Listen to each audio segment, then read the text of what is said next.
말씀으로 이 세상을 지으시고 영광과 존귀의 아버지 하나님을 찬양합니다. 어려움 속에도 지난 한 해 동안 보살피시며 우리 중에 살게 하심을 진심으로 감사드립니다.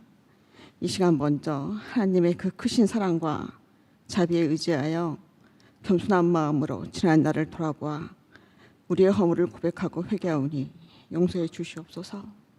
하나님께서는 손수 지으신 모든 피조물과 더불어 잘 다스리며 살 것을 분명히 명하셨건만 저희들은 하나님께서 허락하신 모든 것들을 남용하고 오용하며 소용증에 대하지 못하였습니다. 코로나의 긴 터널을 지나면서 깊이 생각하고 성찰하여 생태적 삶으로 회복시켜 주시옵소서. 하나님 보시기에 좋으셨던 그것들이 우리에게도 좋은 것으로 여겨지게 하셔 주시고 소중히 여기며 사랑하게 하옵소서. 만유의 주제가 되시는 공의로우신 아버지 하나님, 이 세계를 위하여 간절히 기도합니다. 모든 나라와 민족이 하나님을 두려워하며 경외하게 하옵소서. 오늘날과 같은 환난 중에도 하나님의 창조의 은혜를 기억하지 못하고 종교와 이념 갈등, 이기심, 잃어버린 양심으로 얼룩진 세상의 이곳저곳을 보게 됩니다. 매일매일 죽음과 고통으로 점철된 소식의 뉴스를 가득 채우고 있습니다. 하나님, 이 세상을 불쌍히 여겨주시고 하나님의 자비를 베풀어 주시옵소서. 우리 안에 역사하시는 성령 하나님, 우리가 지금도 살아있음과 아직 괴가 있음을 깨닫게 하시어 눈물로 회개하고 간구하는 저희 모두가 되게 하옵소서. 하나님 아버지, 또한 진정 나라를 이끌어가는 지도자들에게 하나님의 섭리를 알게 하시사 두렵고 떨리는 마음으로 가난한 자들의 눈물을 닦아주고 병들고 힘없는 자들의 고통을 덜어주는 선한 리더십을 펼쳐 이 사회의 문제를 해결할 수 있도록 도와주시옵소서. 아버지 하나님, 아버지의 뜻대로 이 땅에 복음이 전해져 우리의 삶과 서전에 이 교회를 세우시사 우리 교회가 실천하고 있는 교육, 선교, 구제 사역을 돌아볼 줄에 많은 시행착오와 어려움이 있었지만 매 순간순간마다 하나님의 임재 속에서 합심하여 기도하고 믿음으로 모든 일을 충성되이 감당할 수 있게 도와주심을 진심으로 감사드립니다. 이 모든 일을 감당할 때 우리 교회가 세계를 품고 섬기는 교회가 되게 하시고 올 한 해에도 교회의 모든 사역들이 하나님의 지혜로 잘 이루어질 수 있도록 도와주시옵소서. 이 시간 진정과 신령으로 예배를 하나님께 올려드립니다. 하나님께서 맡기신 사명 잘 감당할 수 있도록 담임 목사님에게 능력과 영역의 강건함을 허락하시고 성령의 인도하심을 따라 말씀을 들고 단위에 서실 때마다 은혜가 넘치게 하시옵소서. 이 시간 하나님의 말씀을 전하시는 장근성 목사님께 성령 충만과 능력을 주시고 넘치는 은혜를 허락하여 주시옵소서. 상한 심령임에도 우리의 삶과 시간을 구별하여 하나님께 나와왔으니 열린 마음과 듣는 길을 주시고 늘 감사가 넘치게 하옵소서. 힘과 정성을 다해 찬양하는 피색자들의 찬양을 기뻐 받아주시고 예배를 섬기는 모든 손길 위에 은혜를 다하여 주시며 말씀을 통해 살아갈 힘과 용기를 얻게 하여 주시옵소서. 하나님 아버지, 환난 가운데 부르짖는 저희들의 기도가 간절한 기도가 하나님의 선하신 뜻 가운데 응답받기 원합니다. 주님의 보좌를 움직이는 기도가 되기 원합니다. 믿음 가운데 응답하시는 주님의 음성을 듣는 귀한 시간 되기 원합니다. 오늘도 우리를 위로하시고 힘내라 사랑한다 말씀하시는 예수 그리스도의 이름으로 간절히 기도하옵나이다. 아멘.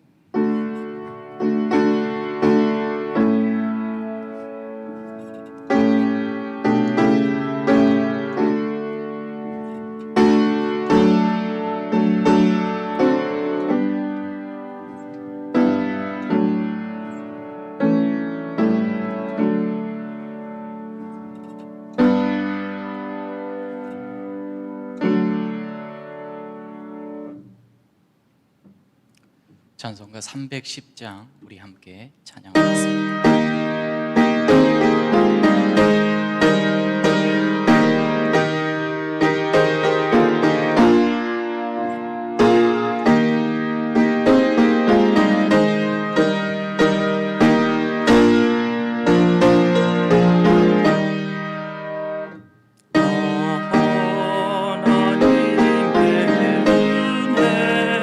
하나님의 은혜는 있을 때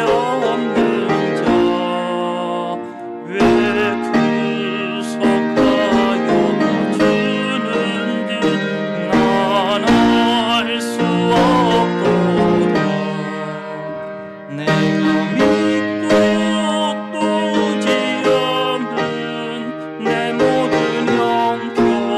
형편하시는 주님, 늘 보호해 주실 것을 나는 확실히 아네. 왜 내게 그새 믿음과 또 복음 주셔서 내 마음이 항상 변한지 난 알 수 없도다. 내가 믿고 또 의지하는 내 모든 형편하시는 주님, 늘 보호해 주실 것을 나는 확실히 아네. 왜 내게 성령 주셔서 내 마음 감동해. 주 예수 믿게 하는지 난 알 수 없도다.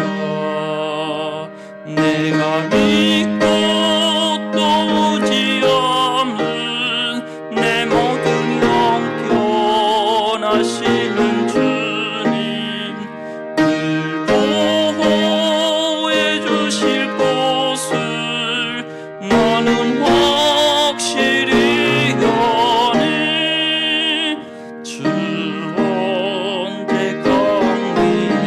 강림하실지 혹밤에 혹낮에 또 주님 만날 그곳도 난 알 수 없도다. 내가 믿고 또 의지하는 내 모든 형편하시는 주님, 늘 보호해 주실 것을 나는 확실히 아네.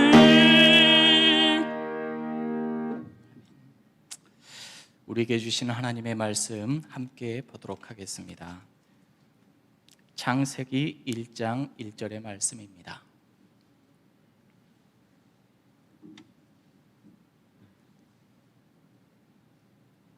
창세기 1장 1절의 말씀을 제가 봉독하겠습니다.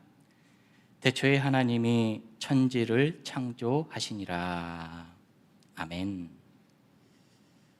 이 시간에는 피택자 일동 나오셔서 우리 하나님께 찬양 올려드리겠습니다.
귀한 찬양 감사합니다. 우리 함께 기도하도록 하겠습니다. 존귀하신 하나님 아버지 감사를 드립니다. 저희들을 사랑하셔서 주의 자녀 삼으시고 오늘도 우리 하나님 바라보며 예배할 수 있도록 인도하심을 감사를 드립니다. 우리가 올려드리는 예배가 살아있는 예배, 우리 주님이 받으시는 참 예배가 되길 원합니다. 내 안에 있는 불순물들 다 제거하여 주시고 정직한 영으로 새롭게 하여 주시사 우리 주님 온전한 모습으로 바라보게 도와주시고 또 하나님께서 주시는 귀한 은혜 또 말씀 마음껏 받게 하여 주옵소서. 어렵고 힘든 세상 가운데 말씀으로 힘써 살아내는 모든 교우들 되게 하여 주옵소서. 이 시간 부족한 종 세워주셨을진데 우리 주님 만져주시고 잘 전달할 수 있도록 성령님 붙잡아 주옵소서. 예수님의 이름으로 기도하옵나이다. 아멘. 할렐루야. 주님의 은혜와 사랑이 예배하는 여러분들의 가정과 삶 가운데 넘치기를 간절히 축복합니다. 올해 우리에게 허락하여 주신 귀한 표의 말씀이 있습니다. 그 말씀이 뭐죠? 힘써 배우며 지키며 또 행하며 그렇게 살아가는 우리가 되어야 된다. 우리 하나님께서 우리들에게 이 귀한 말씀 표를 허락하여 주셨습니다. 여러분들 우리가 올 한 해 하나님의 말씀을 더욱더 가까이 하며 이 말씀을 내가 지키겠다, 행하겠다 다짐하시면서 나아갔으면 참 좋겠다라는 생각을 합니다. 그래서 올해 수요 기도회는 우리 담임 목사님 요한계시록 강해 설교 계속 하고 계시는데 또 목사님께서 기회를 주셔서 우리 부목사님들께서 이제 창세기 강해를 이렇게 할 수 있도록 이렇게 시간을 주셨습니다. 여러분 아무튼 이 시간을 통해서 하나님의 귀한 말씀을 다시 한번 보고 깨닫고 행하는 우리 모두가 되었으면 좋겠습니다. 자, 오늘의 말씀 우리가 성경을 보지 않아도 다 외울 줄 알고 우리 머릿속에 상기되어져 있는 말씀입니다. 오늘 본문 말씀은 4단어로 이루어져 있는 지극히 짧은 말씀이지요. 태초에 하나님이 천지를 창조하시니라 이 말씀입니다. 그런데 이 짧은 구절이 얼마나 중요하냐면 창세기 첫 구절일 뿐만 아니라 성경 전체의 시작 구절이기도 하지요. 따라서 하나님을 믿는 사람들의 믿음은 바로 이 구절에서부터 시작이 되는 겁니다. 이 말씀을 믿느냐, 믿지 않느냐, 만약에 믿는다라면 어느 정도 믿고 살아가느냐, 이거에 따라서 한 인간의 인생의 삶의 방향과 또한 과정과 질과 의미와 수준이 달라지게 되는 것입니다. 만약에 하나님께서 천지를 창조하셨다라는 것, 나를 포함해서 이 우주 만물을 창조하셨다라는 것을 믿지 못한다라면 그 사람은 어떤 사람일까요? 결국 원숭이 후예로 살아가는 것 아니겠습니까? 우연히 태어난 존재일 것이고 이 사람은 자기 인생의 주인을 자기다라고 그렇게 생각하며 살아갈 뿐 아니겠습니까? 여러분 어느 나라이든지 간에 혈통을 굉장히 중요시합니다. 핏줄을 중요시하는 것이지요. 왜 그럴까요? 생명이기 때문에, 피는 생명이기 때문에 그렇습니다. 어떤 생명줄을 타고 났느냐, 여러분 굉장히 중요한 것 아니겠습니까? 만약에 창세기 1장 1절의 말씀을 믿지 못해서 원숭이 후예로 살아간다라고 하면 원숭이의 피를 이어받은 사람이 과연 사람답게 살아갈 수 있겠습니까? 원숭이의 혈통으로 살아가는 사람이 원숭이의 한계를 극복할 수 있을까요? 안 됩니다. 창세기 1장 1절을 믿지 못한다면 우연히 태어난 존재이지요. 우연히 이 세상에 던져진 존재이므로 삶의 목적도 없어요. 삶의 의미가 있을 수 없다라는 겁니다. 무엇이 바른 방향인지, 무엇을 기준으로 살아가야 되는지 이리저리 마음 가는 대로 그렇게 살아갈 뿐인 것이지요. 창세기 1장 1절을 믿지 못한다면 각자가 우리 인생의 주인 되어야 되는데 과연 우리 모두가 내 인생의 주인 될 자격이 있는가? 자질과 능력과 수준을 갖추고 있는가? 여러분 가만히 우리의 모습을 한번 생각해 보았으면 좋겠습니다. 우리가 이런 말 자주 하지요. 내 마음 나도 몰라. 이런 말 하지 않습니까? 어떤 언행을 하고 나서 내가 왜 그 말을 했는지, 내가 왜 이 행동을 했는지 후회할 때가 참 많잖아요. 내가 왜 그랬는지 나도 모르겠다고 이렇게 후회스러운 삶을 우리는 참 많이 살아가잖아요. 그래서 내가 나를 이해하지 못하고 내가 내 마음을 스스로 알지 못하는 그런 존재가 나인데, 우리인데, 우리 인생의 주인 역할, 나라는 사람의 주인 역할 바로 감당할 수 있을까? 이건 불가능한 것입니다. 더더욱이 우리는 우리 코에서 호흡이 끊어지는 그 순간 우리는 죽는 것입니다. 썩어져 없어버리는 그런 인생 아니겠습니까? 그런데 우리가 어떻게 내 자신이 주인 될 수 있겠습니까? 주인 역할 절대로 못한다라는 것이지요. 결국 창세기 1장 1절의 말씀을 믿지 못한다면 우리는 망망대해에 버려진 그 작은 배, 일업편주 이렇게 이야기를 하지요. 이런 존재와도 같다라 이렇게 볼 수가 있습니다. 내가 어디로 가야 되는지 내 삶의 항해의 목적도 모르고 방향도 찾지 못한 채 바람이 불면 부는 대로 파도가 치면 치는 대로 이리저리 흔들리다가 어느 순간 흔적도 없이 망망대해 속에서 사라져버리는 그러한 존재, 이게 바로 우리의 모습 아니겠습니까? 근데 여러분, 만약에 창세기 1장 1절을 믿는다면 어떻게 되겠습니까? 하나님께서 나를 포함하여서 천지를 창조하셨다라는 이 사실을 믿는다면 하나님께서 나를 창조하셨기에 내 삶, 나라는 창조의 목적이 생긴 겁니다. 내 인간의 의미, 존재의 목적이 생긴다라는 것이지요. 내 인생이 비로소 의미를 갖기 시작합니다. 사랑하는 성도 여러분, 그분이 나를 창조하셨음을 믿는다라면 우리가 어디로 가야겠습니까? 결국 우리 하나님께로 가야 됩니다. 내 인생의 향방이 우리 하나님으로부터 결정이 된다는 사실이지요. 하나님께서 나를 창조하셨음을 믿는다라면 가만히 생각해 보십시오. 내 인생이 아무리 망가져 있어도, 아무리 깨어져 있어도, 아무리 회생불능처럼 보여도 우리 하나님께서는 창조주이시기 때문에 나를 고치실 수 있으셔요. 그래서 창세기 1장 1절을 믿는다라면 우리는 소망이 생기기 시작합니다.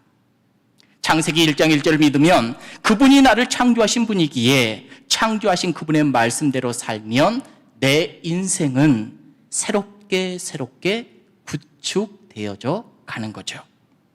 우리 하나님께서 나를 창조하셨다라는 것을 믿는다라면 우리 인생을 창조하신 우리 하나님께서 우리에게 주신 하나님의 말씀은 내 인생의 인생 사용 설명서예요.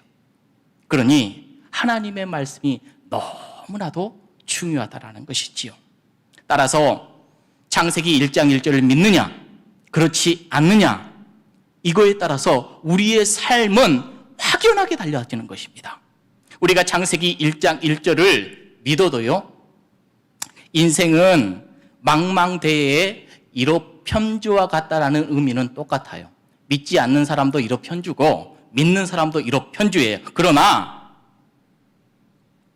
우리의 인생 가운데 일업편주와 같은 인생을 살지라도 우리는 하나님을 믿으니 방향이 설정됩니다. 어디로 가야 되는지 알아요. 믿지 않는 사람은요, 어디로 가야 되는지 몰라요. 이게 엄청난 차이라는 것이지요.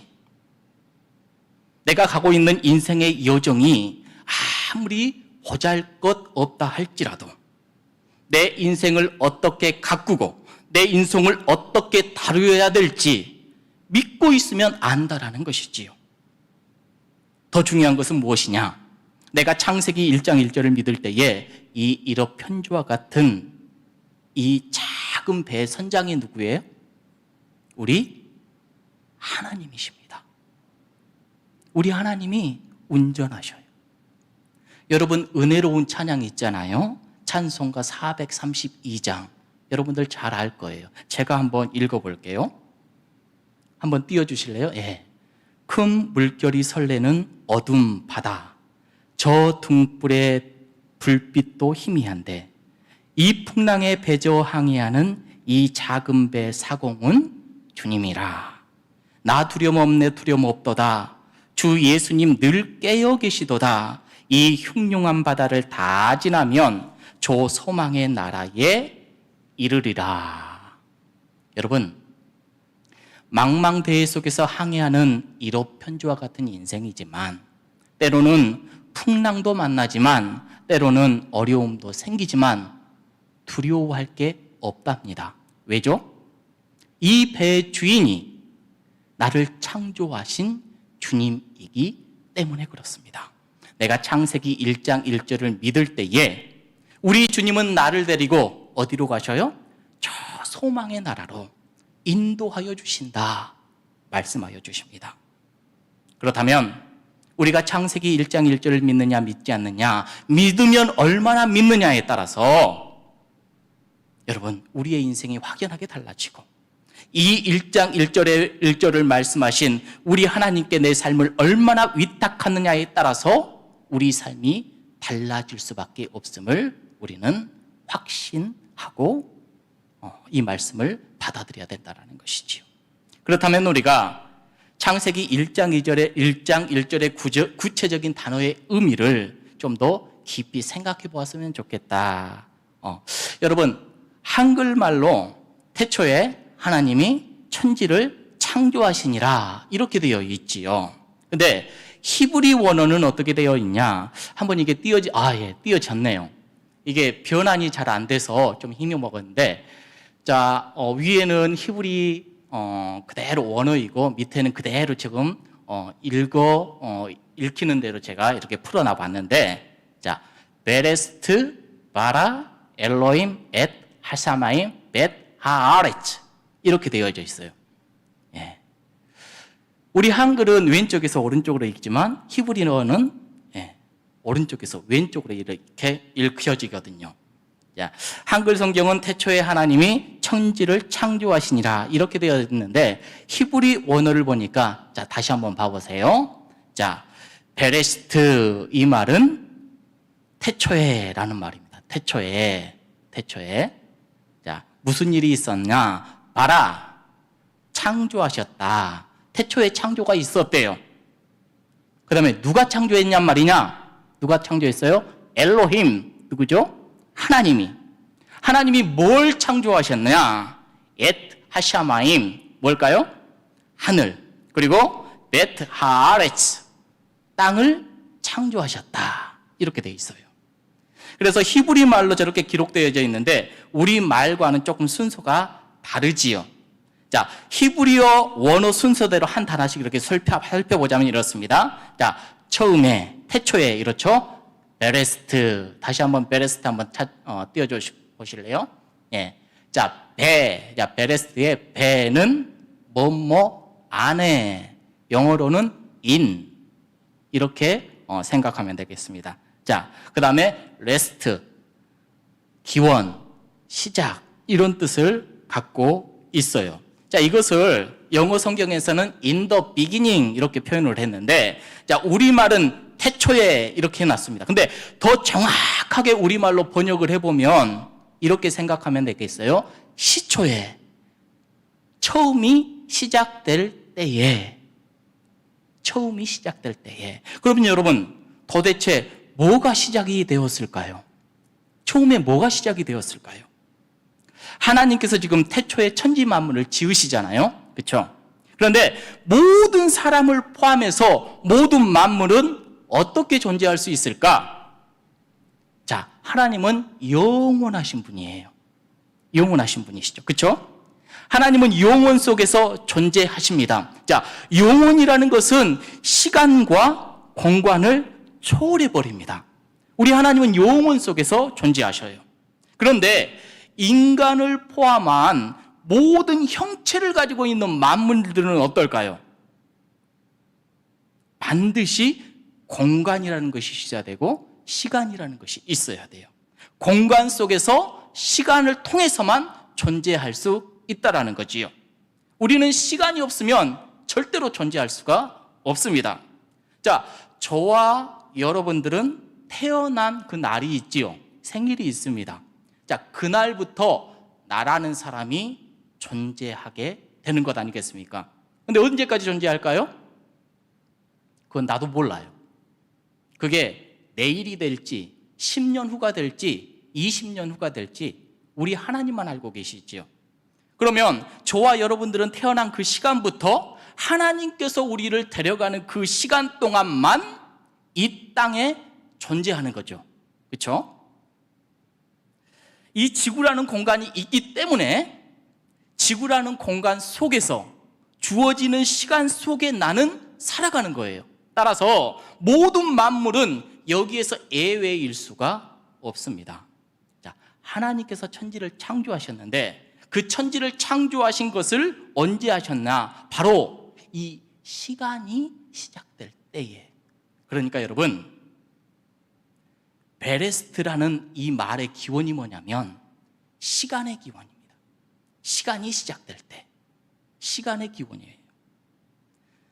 하나님께서 인간을 존재하시기 위하여서 뭘 만드신 거예요? 시간을 만드신 겁니다.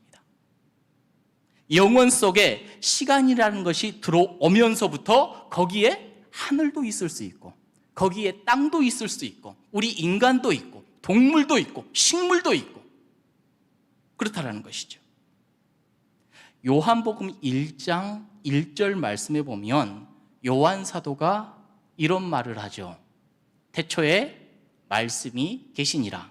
이 말씀이 하나님과 함께 계셨으니 이 말씀은 곧 하나님이 시니라. 창세기 1장 1절도 태초라는 말이 나왔죠. 그리고 요한 사도를 통하여서 이 말씀을 주었는데 이 요한복음 1장 1절도 태초라는 말씀이 이렇게 나와요. 다 태초에 말씀이 계셨다. 이 말씀이 이 땅에 육신을 입고 오신 분이 누구죠? 우리 예수님이죠. 그러니까 성자 하나님도 태초에 계셨다고 요한 사도가 이야기를 하는데, 그런데 사도가 태초라고 하는 이 태초를 이야기할 때 헬라어로 뭐라고 번역이 되어 있냐면 엔 아르케 이렇게 번역이 되어 있어요. 자, 뜻이 뭐죠? 영원 속에, 이런 뜻을 갖고 있어요.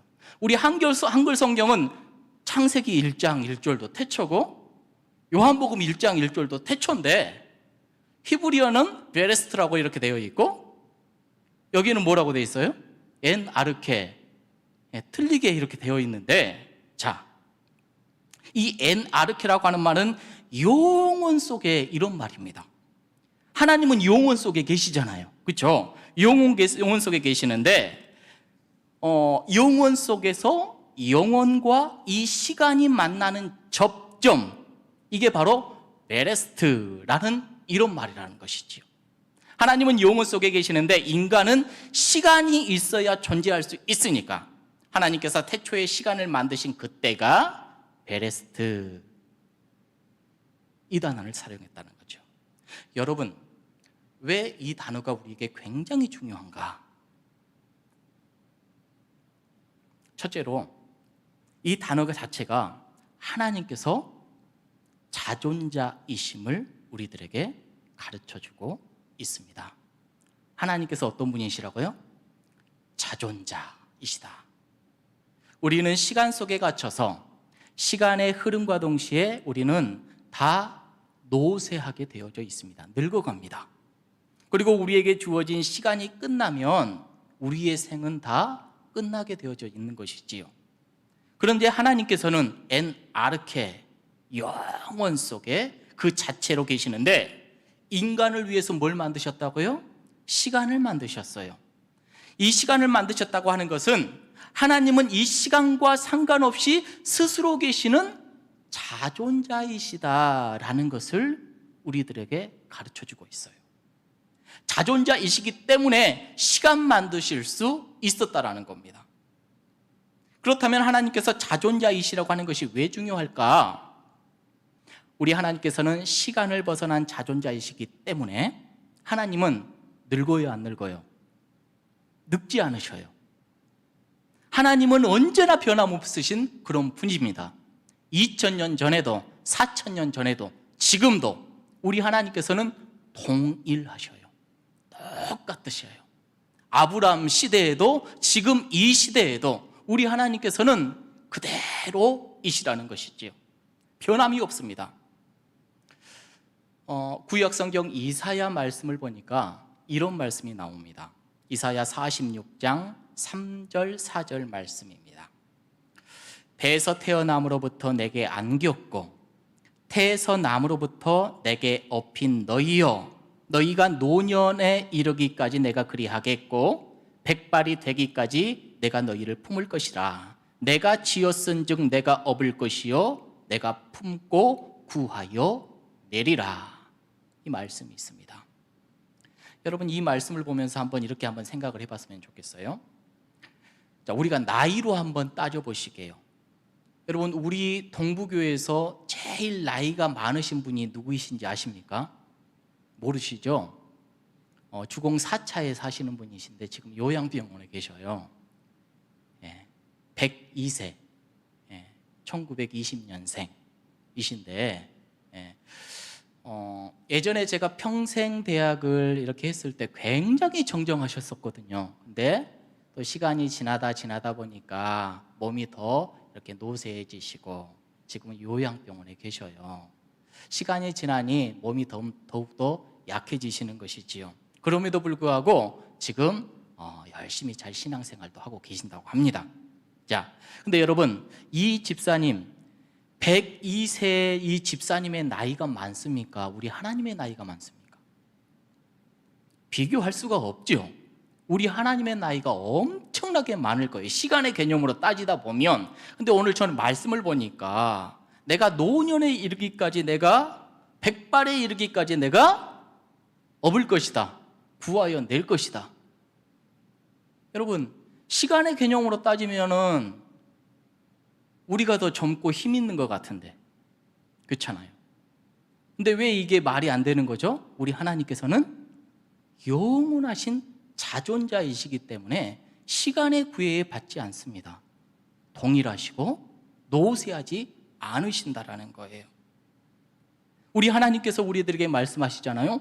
백발이 되기까지 너희를 품을 것이다. 내가 지었은즉 내가 업을 것이요 내가 품고 구하여 내리라. 우리 하나님께서는 이 베레스트, 이 시간 개념 밖에 계시는 어떤 분이라고요? 자존자이셔요. 자존자. 여러분, 어떤 종교의 신화이건 신화를 보면 다 창조 이야기가 나오거든요. 그런데 이 창조 이야기는 주로 어떻게 시작하냐면 이렇게 시작합니다. 아주 먼 옛날에 옛 태고적에 이렇게 시작을 해요. 무엇을 말씀드리려고 하냐면 어떤 종교, 어떤 창조 이야기에서도 시간을 만드셨다라는 이야기는 나오지가 않습니다. 시간을 만드신 분이 누구십니까? 단 한 분, 우리 하나님. 그분은 어떤 분? 자존자이십니다. 우리가 믿어야 하는 유일하신 분. 그렇기 때문에 이 단어가 우리에게 굉장히 중요해요. 자, 저 베레스트라는 단어가 왜 중요한가? 자, 두 번째. 이 두 번째는 하나님께서 초월자이심을 우리들에게 가르쳐주고 계셔요. 어떤 분이시라고요? 초월자. 첫 번째는 자존자이시고 두 번째는 초월자이시다. 이걸 가르쳐주는데 우리는 공간 속에서 시간을 통해서만 존재하지만 하나님께서는 시간과 공간을 벗어나 계신 분이라고 우리가 이야기를 했어요. 그런데 왜 하나님께서 초월자이시라는 게 우리에게 중요한가? 그분은 시간과 공간을 초월하신 분이기 때문에 내가 어떤 상황 속에 있어도 내가 어디에 있어도 그분은 나와 함께 해주셔요. 이게 너무나도 중요한 것이죠. 여러분, 다윗이 이런 고백을 합니다. 시편의 말씀 139편 7절에서 10절의 말씀입니다. 내가 주의 영을 떠나 어디로 가며 주의 앞에서 어디로 피하리이까? 내가 하늘에 올라갈지라도 거기 계시며 수월에 내 자리를 펼지라도 거기 계시니이다.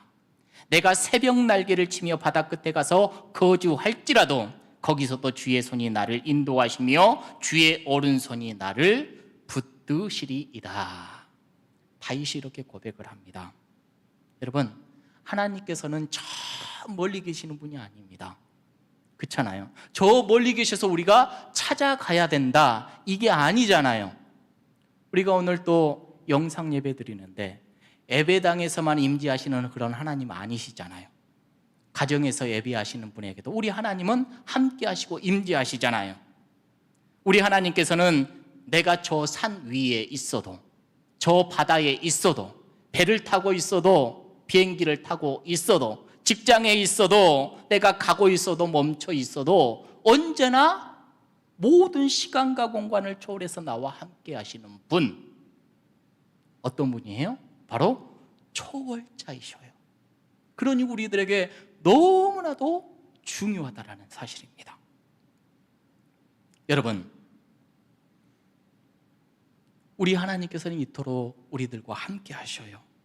여러분과 함께 계시는 이 초월자의 하나님, 절대 잊으시면 안 됩니다. 자, 세 번째, 저 베레스트라는 단어가 우리에게 주는 중요한 의미가 무엇인가? 세 번째는 우리의 생명이 시간임을 일깨워주는 단어예요. 뭐라고요? 우리의 생명, 이 생명이 시간임을 일깨워주는 단어이다. 자, 우리의 생명은 조금 전에 우리가 살펴보았듯이 시간으로 시작하여서 시간으로 끝나게 됩니다.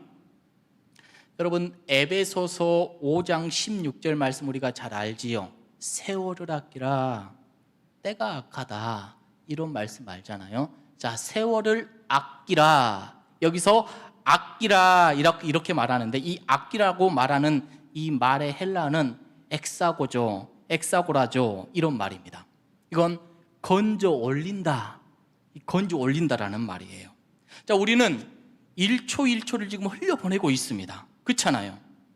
이 1초 1초 흘려보내고 있는데 이 시간을 진리로 건져 올리는 사람에게는 이 시간은 생명으로 남는 겁니다. 반면에 이 1초 1초를 내 욕망을 위해서 헛되이 보내는 사람들은 뭘까요?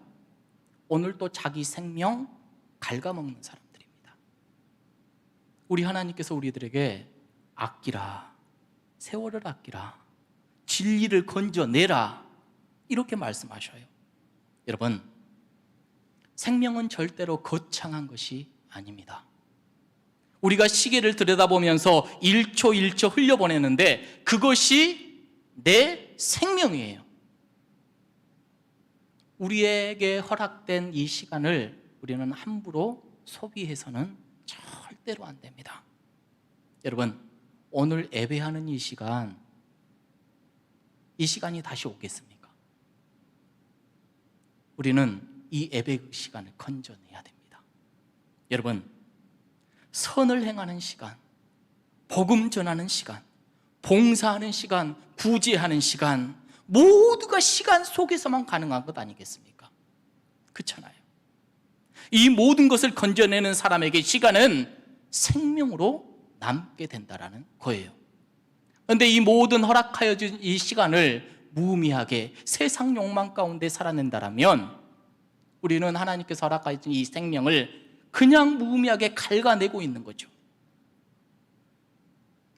여러분, 이 베레스트, 이 단어, 이 마지막은 뭐라고요? 생명이 시간이다. 내 생명 무의미하게 보내면 안 된다. 우리 하나님께서 우리에게 이렇게 가르쳐주고 있다는 것이지요. 사랑하는 성도 여러분, 오늘을 어떻게 보내셨는지요? 오늘 주신 말씀을 가만히 여러분들 받고 마음에 묵상하길 원합니다. 그래서 더욱더 믿음으로 성숙하고 성장하며 우리 하나님이 원하는 아름다운 삶을 오늘도 내일도 그렇게 살아내시는 우리 귀한 성도님들 되시기를 간절히 축복합니다. 기도하시겠습니다.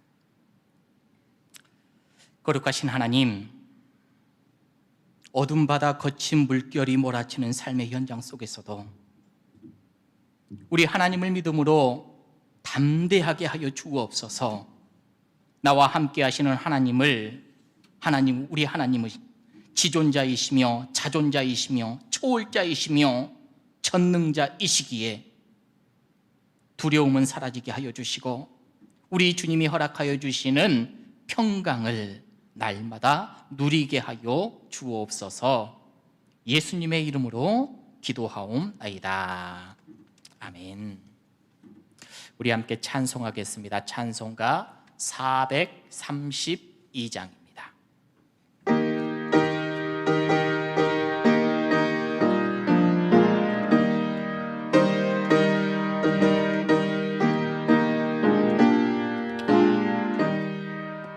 그 물결이 설레는 어둠 바다 저 등대의 불빛도 희미한데 이 풍랑에 배저 항해하는 이 작은 배사공은 주님이라.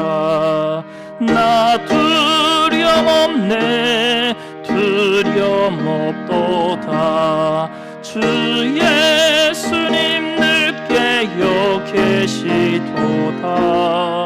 이 흉흉한 바다를 다 지나면 저 소망의 나라에 이르리라. 큰 풍랑이 배를 위협하며 저 깊은 물이 벌려 달려드나 이 바다에 노저 항해하는 이 작은 배사공은 주님이라. 나 두려움없네 두려움없도다.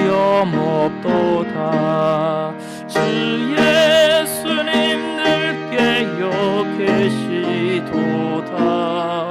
이 흉흉한 바다를 다 지나면 저 소망의 나라에 이르리라. 큰 소리로 물결을 명하시면 이 바다는 고요히 잠자리라. 저 동력이 환하게 밝아올 때 나 주 함께 이 바다 건너가리. 나 두려움없네 두려움없도다. 주 예수님 늘 깨어 계시도다.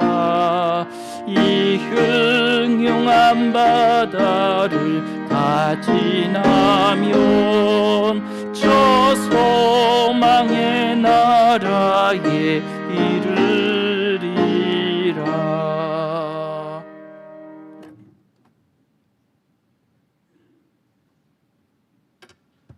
오늘 예배드리신 각 가정에 있는 분들 또 함께 예배드리시는 여러분들 함께 인사 한번 나눕니다. 앞뒤 좌우에 계신 분들 또 우리 가족들 축복합니다. 반갑습니다. 안녕하세요. 벌써 여러분 뵌 지가 꽤 오래됐고 우리 목사님들도 저는 이제 주일 설교, 수요일 설교를 해서 좀 뵀지만 저는 여러분들 못 보잖아요. 그래서 유비쿼터스 시대인데 쌍방통행을 해야 되는데 일방통행만 해가지고 여러분들 어떻게 지나는지 모르는데 오늘 피택자분들 지난주 이어서 이번 주 이렇게 뵙게 돼서 참 반갑습니다. 또 각 가정에 계시고 교회 뭐 못 나오신 지 오래되신 분들이 계세요. 그런 분들은 우리 부목사님들 못 뵌 분들이 있는데 올해 어떻게 할까 하다가 우리 한번 이런 방법으로 하면 어떨까 생각했어요. 그래서 제가 요한계시록을 수요일 날 하는데 목사님 두 분이 한번 다른 책을 하나 해가지고 이렇게 같이 주거니 받거니 하면 교인들이 또 우리 목사님들 다 보고 그래서 좋겠다 그런 생각하는 가운데 이제 목사님들 어떤 책을 하시겠습니까? 그랬더니 두 분이 의논하셨는데 창세기를 하시게 됐어요. 그래서 야 너무 절묘하잖아요. 처음과 끝 알파와 오메가 아니에요. 그래서 창세기하고 요한계시록 하면 66권 맥락을 쭉 이어가는 거다 그렇게 생각이 됩니다. 오늘 창세기 1장 1절 하셨죠. 태초에 하나님 천지를 창조하시니라 하는 말씀 배우셨는데 이렇게 함께 하시면 참 좋을 것 같아요.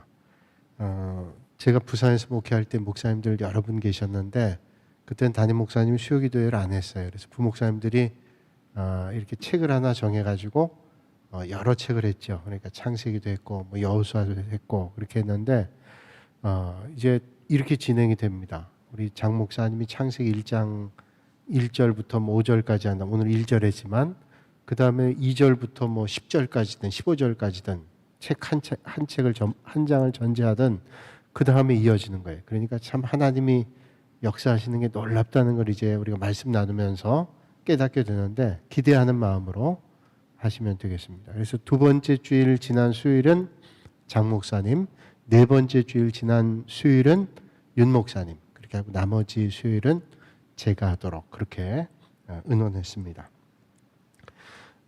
교회 학교 또 우리 성인들 주일 예배는 온라인으로 드리게 됩니다. 17일까지 일단 정부에서 이렇게 시책으로 통보가 왔는데 연락이 왔는데 17일에 또 이제 그 전에 아마 계획이 나오게 될 겁니다. 하여튼 어려움 가운데 있지만 우리가 이때 더 힘써서 예배드리고 하나님을 사모하는 마음을 가지고 어려운 상황에 더 여러분들이 주의 말씀을 읽고 배울 수 있는 그런 시간들이 되실 수 있길 바랍니다. 우리 선교 방송, 텔레비전 방송 한 번 더 늘었습니다. 극동 방송에서 설교 방송 하나와 그다음 말씀 디톡스 방송 하나 그리고 CBS 기독교 방송에서 텔레비전과 라디오 방송이 나가게 됩니다. 어려운 중에 선교 방송을 하게 하신 하나님께 감사드리고요. 한 가지 더 기도 부탁을 드리는데 극동 방송에서 2월 1일부터 3일까지 극동 방송 부흥회를 합니다. 아마 방송을 통해서 매년 연초에 부흥회가 나가는 것 같은데 월요일인데 3일 동안 부흥회 제가 말씀 전하게 됩니다. 그러니까 기도해 주시고 이 일을 통해서도 또 주님 만나는 역사가 있도록 여러분 기도해 주시고 또 하나님의 은혜가 넘치는 시간 될 수 있도록 기도해 주시기 바랍니다. 2월 1일부터 1일, 2일, 3일 아마 4시부터 그렇게 진행되는 것 같습니다. 방송은 그렇게 나가는지 어떻게 나가는지 모르겠는데 하여튼 그렇게 저한테 연락이 왔습니다. 피택자 교육 계속됩니다. 이제 얼마 남지 않았는데요. 그동안도 열심히 해주시는데 1시부터 줌으로 하게 됩니다.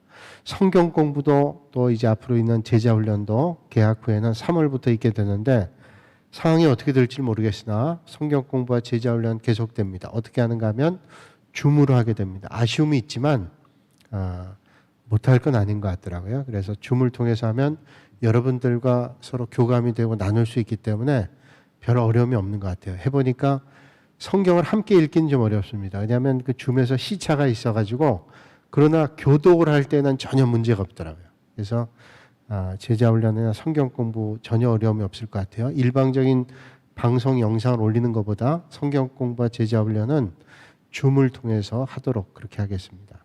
피택자 제자 훈련은 지금도 계속되고요. 그 다음에 3월부터는 성경 공부와 제자 훈련 개강된다는 사실 기억하시고 특별히 이번 3월에는 성경 공부가 내비게이션 합니다. 그 전에 성경 파노라마도 성경 익스프레스도 했는데 이번에는 성경 내비게이션입니다.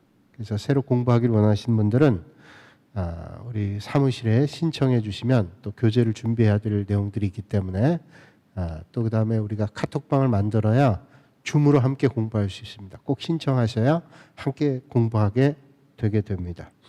요람에 바꿔야 될 내용들이 있는 분들은 교회 사무실 연락하셔서 수정해 주시기 바라고요. 교회 탁성용 달력 만들었습니다. 필요하신 분들 교회 오실 때 받아가시면 되겠습니다. 여러분들 올 한 해 하나님 말씀을 열심히 배우고 또 지키고 행하는 여러분들이 되시길 바랍니다. 이제 다 함께 주님 가르쳐 주신 기도로 수요 기도회를 마치겠습니다. 하늘에 계신 우리 아버지여, 이름이 거룩히 여김을 받으시오며 나라가 임하옵시며 뜻이 하늘에서 이룬 것 같이 오늘 우리에게 일용할 양식을 주시고 우리가 우리에게 잘못한 사람을 용서하여 준 것 같이 우리 죄를 용서하여 주시고 우리를 시험에 빠지지 않게 하시고 악에서 구하소서. 나라와 권능과 영광이 영원히 아버지의 것입니다. 아멘.